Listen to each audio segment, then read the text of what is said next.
¿Cómo están? Excelente noche lluviosa de Júpiter. Por cierto, ya 9 de octubre de este año 2025 y es un gusto para un servidor, Alex Salamandra, recibirles en esta su casa, en su escuela de formación política humanista, Paisajes Humanos. Este espacio que se abre a partir de nuestro festejo de 5 años y es una propuesta de construir colectividad, construir nuestra sociedad a partir de el acontecer político, del ejercicio de la política. Pero bueno, ¿desde dónde entendemos la política? Y precisamente para nosotros dar esta propuesta, se invitó a una persona muy especial y respetada por un servidor. Alguien que yo admiro, que ya nos estuvo acompañando en 3 sesiones anteriores. Hoy es la cuarta sesión y última de este bloque, pero como ya me han hecho saber, y le externo los saludos al maestro Mario Munguía, lo vamos a volver a tener porque esta escuela de formación política humanista necesitamos de él, de su talento, de su sapiencia, de su experiencia, de sus obras, de todo ese aporte humano, filosófico que él pone a esta escuela. Y con él inauguramos esta escuela virtual que es con la intención de construir una sociedad repolitizada y ocupando esas plataformas virtuales para llegar a todas las personas que nos hagan una apertura, a las personas que están de acuerdo con nosotros, a las personas que inclusive puedan estar en desacuerdo también son bienvenidas, porque esta es una propuesta humana.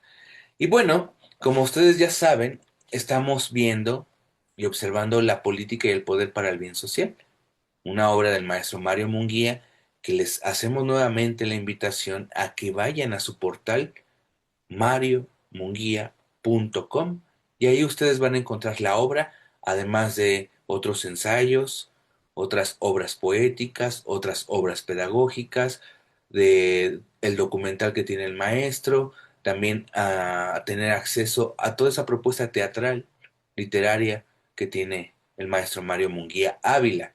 Bueno, hoy vamos a cerrar nuestra cuarta sesión y el primer bloque de esta escuela de formación humanista, Paisajes Humanos. Antes de cederle la palabra al maestro, recordar que esta obra es un ensayo que tiene una propuesta sólida. Una propuesta sólida.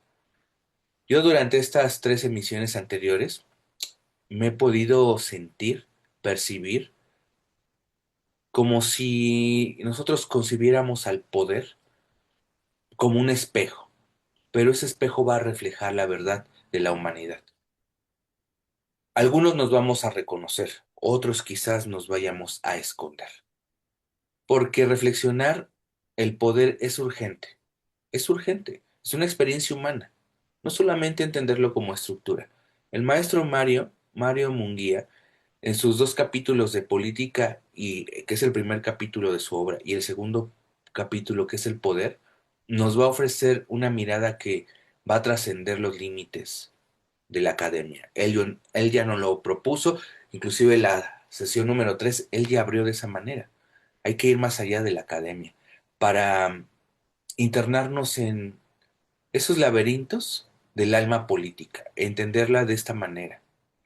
Y no hablar de ese poder que nosotros a veces nos imaginamos que es el poder dominante, sino más bien entender el poder, el que va a revelar, el que va a desnudar las máscaras y va a mostrar al ser humano frente a su responsabilidad histórica. A partir de ahí, yo entiendo que el poder se debe de entender como esa carga ética y ahí detectamos su raíz filosófica, su raíz antropológica, porque el poder no es un privilegio, debe de ser una cumbre, un espejo. Y en estas páginas de este ensayo, el maestro Munguía nos recuerda esa política como también un ejercicio pedagógico del vínculo, una práctica de reconocimiento mutuo entre seres que quizás compartimos fragilidad, pero también compartimos esperanza. Esa propuesta nos obliga a repensar una educación política, no como un adoctrinamiento, sino como una formación de conciencia. Y aquí Este ejercicio crítico, este ejercicio reflexivo, es donde nosotros vamos a devolverle a nuestra sociedad, a nuestra comunidad, a nuestra ciudadanía, a nuestro pueblo, esa capacidad de discutir por su destino. En este momento, en este tiempo, en este México, en este mundo donde la política a veces se vuelve un espectáculo, a veces inclusive el poder se vuelve una mercancía. Este ensayo filosófico de la política y el poder para el bien social nos lleva a un llamado por repolitizar nuestra vida, devolver a la ciudadana, devolver al ciudadano esa palabra y esa capacidad de soñar colectivamente. Porque entonces el maestro Mario nos va a recordar que el poder verdadero no está en esa fuerza de la imposición, va a estar en la dignidad del que escucha, en la responsabilidad del que dialoga. Así que desde este espacio honramos el pensamiento del maestro Mario Munguía, le vamos a ceder la palabra con esta convicción de que la política debe devolver el arte común, debe devolver la ética del encuentro, debe devolver a la política la justicia. Y nosotros como estudiantes continuos de la vida misma tenemos que reconstruir este sentido humano, este sentido emancipador y, ¿por qué no decirlo poético? Porque el poder no se conquista, se asume con conciencia. Es un ejercicio el cual nos puede salvar o condenar como pueblo. Así que, amigas y amigos de Paisajes Humanos, hoy con nosotros el maestro Mario Munguía. Adelante, maestro. Gracias, Alejandro. Pues buenas noches. Vamos a agradecer primero este espacio, no solamente a Paisajes Humanos, a Alejandro Díaz Camacho, sino también a todos los que nos están escuchando y viendo a través de esta pantalla. Eh, Cabría volver a hacer mención que en el caso del ensayo, La política para el bien social, pues su lectura nos va a dar una mayor idea acerca de lo que estamos planteando. Eh, Cabe volver a mencionar que ya abordamos de manera muy general cada uno de los capítulos de la obra y que en la tercera sesión, pues quisimos hacer alguna reflexión de cómo ha venido ocurriendo la política en los pasados 7 años. Para el día de hoy, pues vamos a redondear esa misma reflexión para darnos una idea más completa acerca de ese quehacer político que ha transcurrido no solamente en el sexenio pasado, sino en este primer año de gobierno. Y pues hay que mencionar que en el caso de, digamos, una lista de ideas acerca de esta experiencia, nos va a dar también una visión incompleta porque no podríamos abarcar todo, no sé, en 25, 30 minutos. Quizá para empezar yo retomaría un principio en el mensaje de la presidenta Claudia Sheinbaum, donde decía que no va a haber posibilidades de la corrupción en el país. Y esto supone un gobierno honesto, con unos gobernantes honrados, y bueno, habría que esperar a que se cumpla este principio y esa palabra de la presidenta.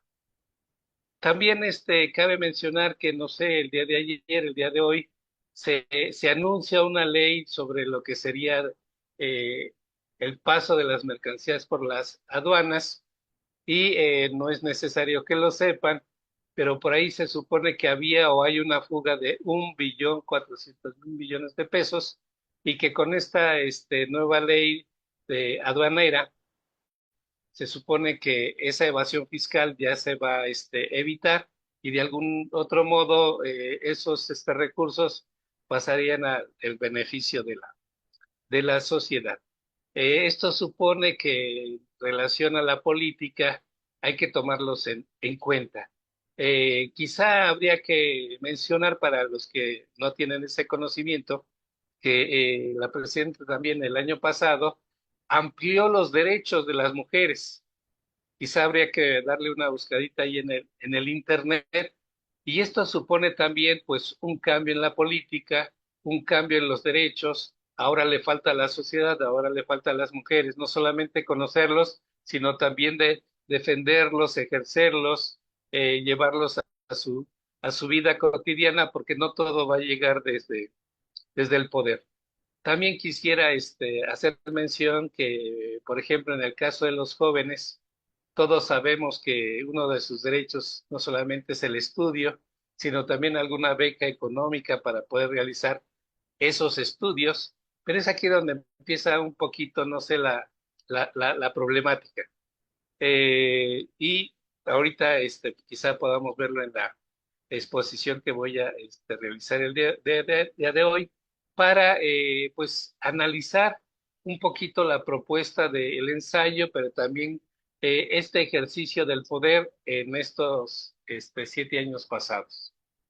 De tal manera que pues nos toca celebrar que ha habido un cambio en el Estado, en el gobierno, en la política y en la realidad del país.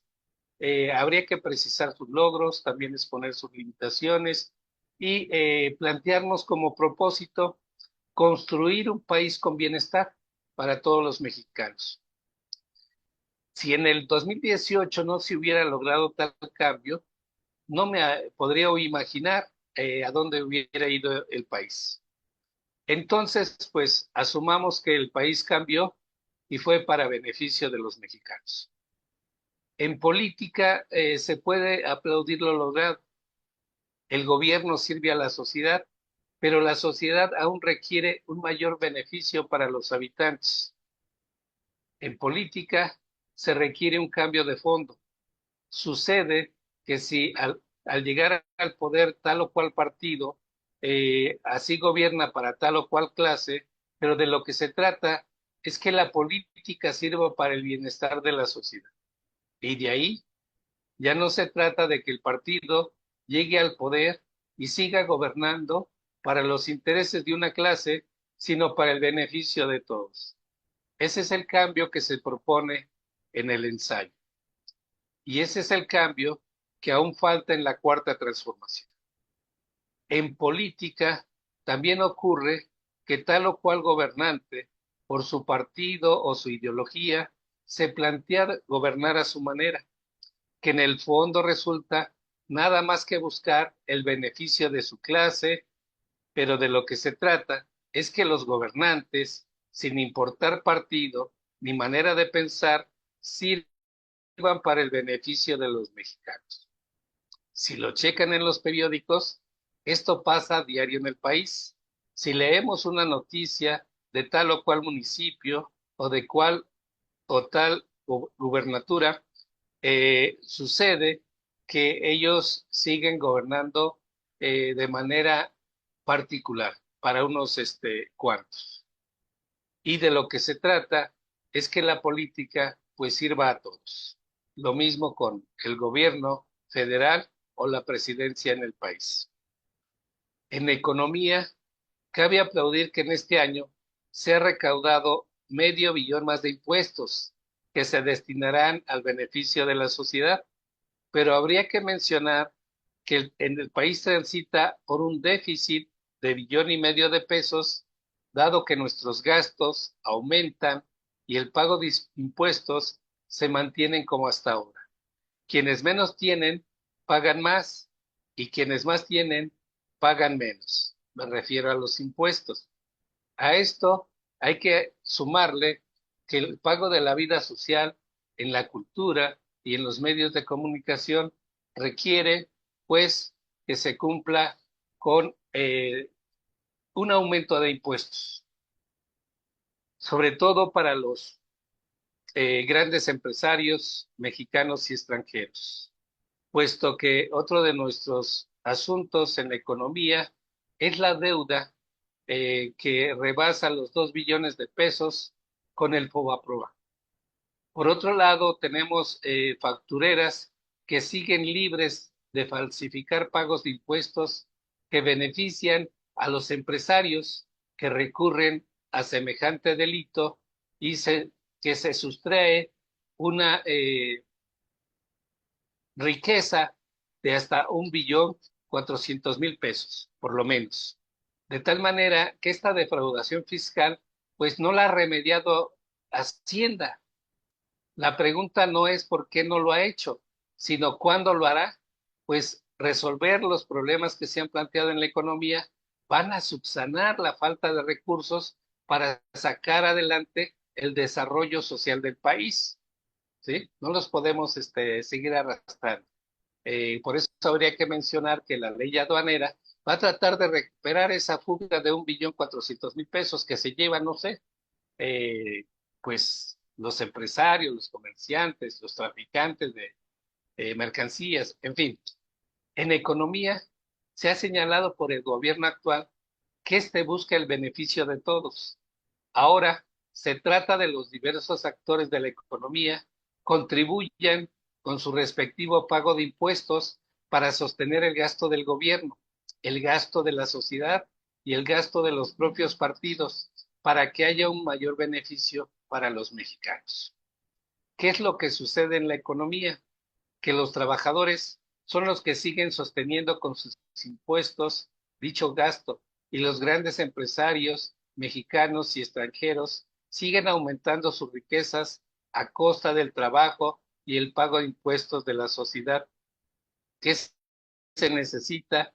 Que los grandes empresarios mexicanos y extranjeros paguen impuestos de acuerdo al monto de sus ganancias para el beneficio de la sociedad. ¿Por qué? Pues el capitalismo ha llevado al país no solo a la desigualdad, sino a la violencia, inseguridad, robo, muerte, delito, contaminación, hambre, pobreza de muchos, riqueza de pocos, guerra, represión, corrupción, explotación, marginación, falta de derechos humanos y sociales, en un conflicto que rebasa el medio siglo y que, sin embargo, se puede remediar por el bien de todos, dado que el bienestar es la alternativa a la desigualdad en México y el resto del mundo. En tanto, los mexicanos puedan satisfacer sus necesidades básicas y ejercer sus derechos sociales. El pago de impuestos por parte de todos daría un mayor beneficio a la sociedad y el bienestar procuraría no solo una vida digna para los mexicanos, sino también la paz, la justicia, la igualdad que nos hacen falta. Y estos valores serían parte de nuestra libertad. En derecho, ¿qué pasa? El neoliberalismo cambió las leyes para que el gobierno, la economía y la política sirviera para enriquecer a los grandes empresarios mexicanos y extranjeros.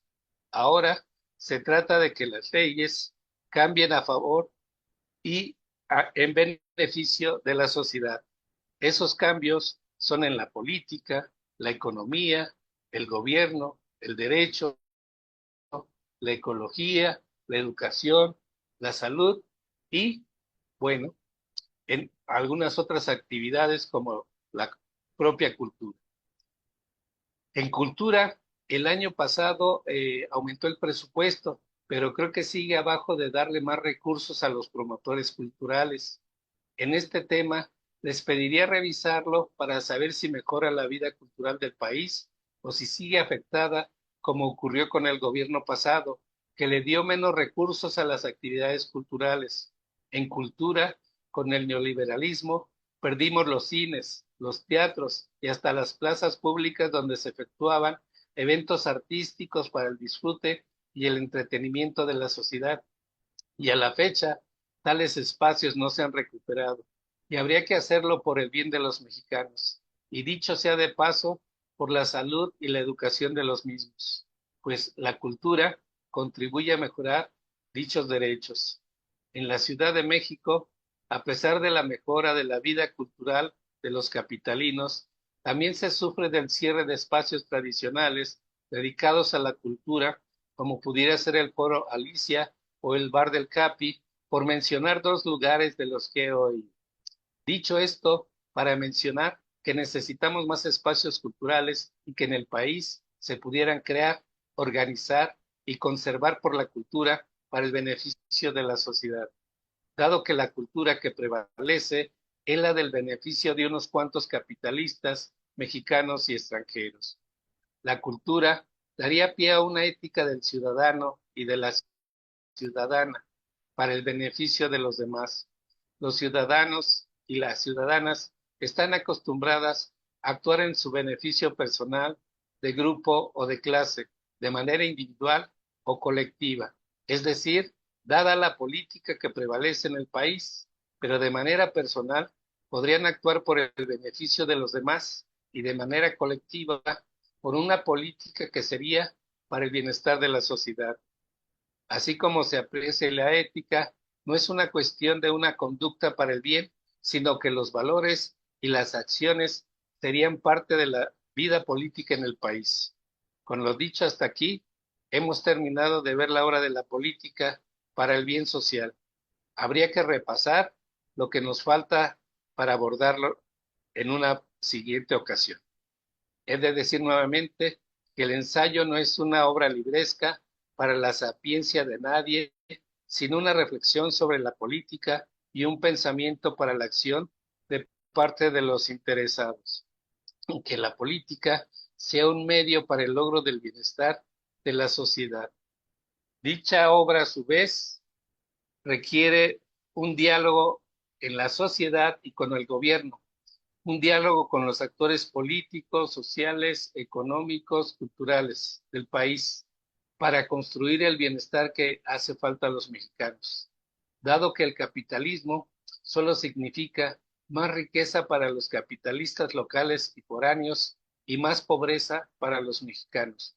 En ese diálogo, de lo que se trata es que la sociedad y el gobierno y los diversos actores políticos mencionados construyan el bienestar para el país. El bienestar, reitero, es una alternativa para alcanzar una vida digna y justa para todos. Cabe mencionar que lograr el bienestar para los mexicanos se plantea hacerlo de manera pacífica, pues ya tenemos demasiados conflictos como sociedad para hacer otro conflicto en busca de las soluciones políticas, económicas y culturales que nos hacen falta para lograr una vida digna y justa para todos. Nos quedan preguntas, dudas, comentarios, propuestas y expectativas sobre la obra, así como aspiraciones de los ciudadanos y de las ciudadanas de este país para lograr el bienestar que merecemos. Lograrlo está en manos de todos, de cada uno de nosotros, con la responsabilidad de asumirla ante el gobierno, ante la sociedad y ante los actores políticos, económicos, culturales y sociales antes dichos, que podrían contribuir a lograr un país con bienestar para los mexicanos. Esto podemos hacerlo en el gobierno, en el Congreso, en la Corte, en la Presidencia, las gubernaturas, los municipios, las instituciones, el campo, la ciudad, la industria, el comercio, la tecnología, el arte, la educación, la cultura, el derecho, la religión y lo que haga falta. Se trata de comprender la realidad de nuestro tiempo, de que la filosofía que tenemos sea un pensamiento humanista y que el humanismo sea para el bien de todos los mexicanos y la humanidad. Pues la política por el bien social puede ser una nueva realidad en el país y el mundo, y cada uno de nosotros puede actuar por el bien de los demás, además del nuestro, del de nuestra familia, de nuestro grupo social y de nuestra clase. Es una filosofía para la vida, para los seres humanos y para la del planeta, la naturaleza, el medio ambiente y por la existencia segura de los seres, de la flora y la fauna, del cuidado de la tierra, el agua y el aire que nos dan existencia. Bueno, por aquí se me escapó una página donde menciono la cuestión de la salud, de la ecología y de la educación.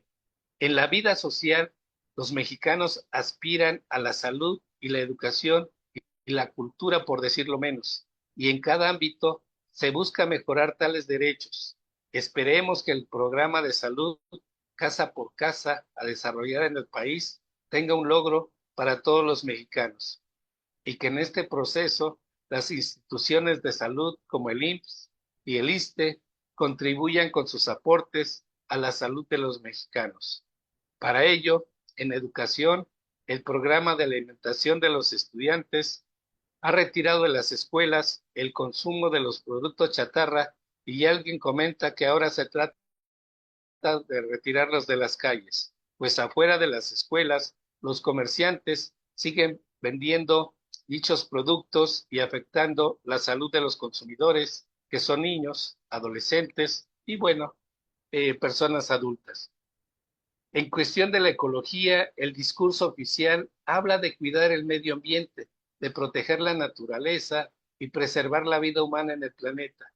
Y sin duda lo hace, aunque la ecología en el país, los estados y los municipios sigue al servicio del capital que explota el trabajo, la tierra y los recursos, contaminándolos y beneficiando a las grandes empresas mexicanas y extranjeras en la cuestión de las minas, el cultivo del campo en base a los plaguicidas, la contaminación del agua por parte de las industrias.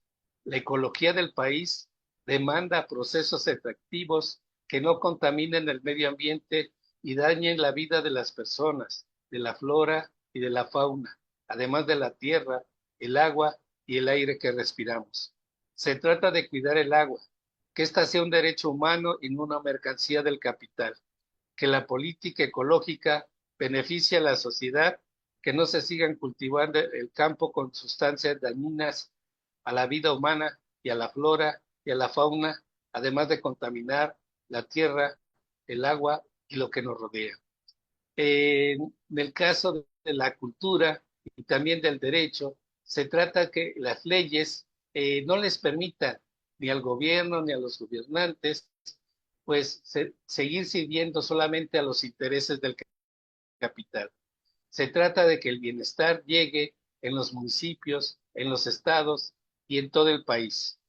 Eh, Ocurre que luego escuchamos al presidente o al gobernador o al edil que no pueden hacer nada sobre tal o cual asunto porque la ley no se los permite. De tal manera que el bienestar como derecho debería de ser un principio no solo en las leyes, sino en el gobierno municipal, el estatal y el de la propia presidencia. Bueno, con esto pues podríamos estar concluyendo esta revisión de lo que sería el contenido y el pensamiento de la política para el bien social. Gracias. Pues amigas y amigos de Paisajes Humanos de esta Escuela de Formación Política Humanista, la invitación es clara. De entrada, quiero invitarles a que revisen la obra de la política y el poder para el bien social, por una sociedad digna, justa y humana. Quiero nuevamente mostrarles la edición, la primera edición. Ustedes pueden tener acceso, libre acceso, acceso gratuito a la obra del maestro Mario Munguía, a esta y a las demás. Esta propuesta del maestro Mario Munguía Ávila nos hace esa invitación ética, nos hace esa invitación política, recuperar el sentido de la política como arte para cuidar la vida. Este diagnóstico que lo podemos entender en esta obra, de deshumanización que ha hecho de manera certera el neoliberalismo y su apuesta por la repolitización, sobre todo en un sentido educativo, institucional, económico y ecológico, también es una respuesta coherente, urgente que propone el maestro. Nuestra vida exige voluntad colectiva, nuestro mundo, nuestro medio ambiente. Hay que imaginar unas instituciones donde las sostengamos con el trabajo cotidiano. La política no solamente es para los políticos, amigas y amigos de Paisajes Humanos. No se trata solamente de una utopía ingenua, sino más bien de una tarea histórica que combina este ideal de la técnica para gobernar la vida misma desde luego diseñar instituciones que traduzcan los derechos de capacidades, formar ciudadanos capaces de deliberar, de fiscalizar, de someter a una economía que no solamente sea de los poderosos, sino que haya criterios de justicia y de sostenibilidad. Esta política que propone este ensayo se recupera la orientación, volver a aquello que el maestro Mario Munguía nos afirma, la actividad más alta del ser humano, la práctica de lo posible, la dignidad, la solidaridad, la libertad.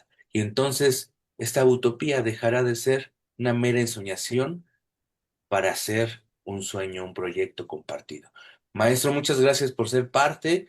Algo que quiera agregar, sobre todo yo le quiero compartir que diferentes personas como Alondra Michel Pichardo, como Beatriz Linares, le mandan un saludo, le agradecen por esta formación política que nos está dando y desde luego esperar que usted esté en demás bloques porque usted tiene muchas cosas que compartirnos, mucho trabajo, el cual usted lleva a través de sus obras, de experiencia, de compromiso ético, de compromiso humano, y usted es parte fundamental de esta escuela de formación política humanista, Paisajes Humanos.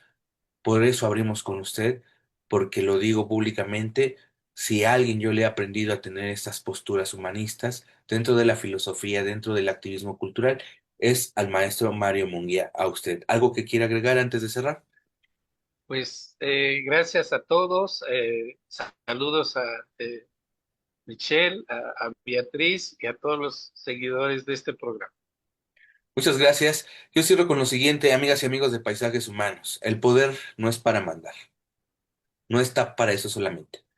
Tenemos que comprender lo que se manda y debemos de comprender quién manda. Hoy hacemos una conclusión de 4 sesiones, un recorrido con preguntas, con posibles respuestas, con otras nuevas preguntas. Después de leer, pensar y sentir al maestro Mario Munguía, comprendemos que la política no es una técnica vacía, es un acto de amor, es un acto de amor hacia la humanidad. Este poder que a veces ciertos gobiernos postulan debe de ser al margen de la posesión, no solamente poseer. En realidad debemos de centrarlo en una responsabilidad compartida.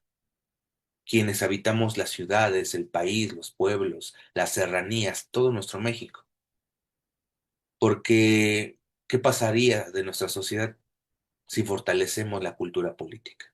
Si fortalecemos el pensamiento crítico, también la sensibilidad ética.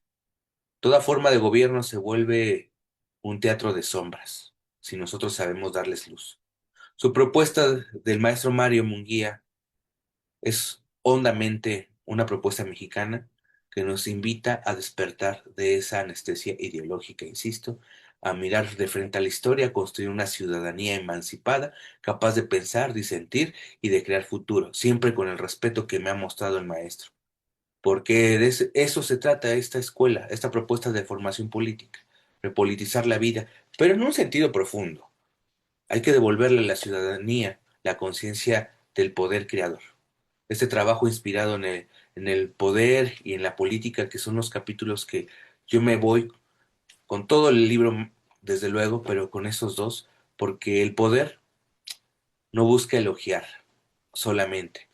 Hay que continuar un combate contra la ignorancia política, contra la desmemoria, contra la indiferencia, porque cada generación tenemos una tarea de reinventar el sentido del poder, de la política, de hacer humano, justo y solidario los gobiernos. Hoy, desde esta palabra de la política y el poder para el bien social, yo quiero despedir y continuamos la semana siguiente afirmando que el pensamiento del maestro Mario Munguía es una semilla nueva para la ética, para el poder, donde mandar sea servir, donde decidir sea escuchar, donde gobernar sea cuidar. Porque, desde luego, tenemos que apelar por una vida justa. Muchas gracias, maestro. Muchas gracias a las amigas y amigos de esta Escuela de Formación Política Humanista. Hemos iniciado. Les hago la invitación a que busquen en YouTube, sobre todo también desde luego en Facebook, en la plataforma de Paisajes Humanos, en la de un servidor, pero recordar que Facebook baja los contenidos después de un mes. Estas 4 sesiones están en YouTube. Busquen así La política y el poder para el bien social del maestro Mario Munguía. Ahí van a estar las 4 sesiones. Y continuamos la semana próxima. Muchas gracias y nos seguimos construyendo.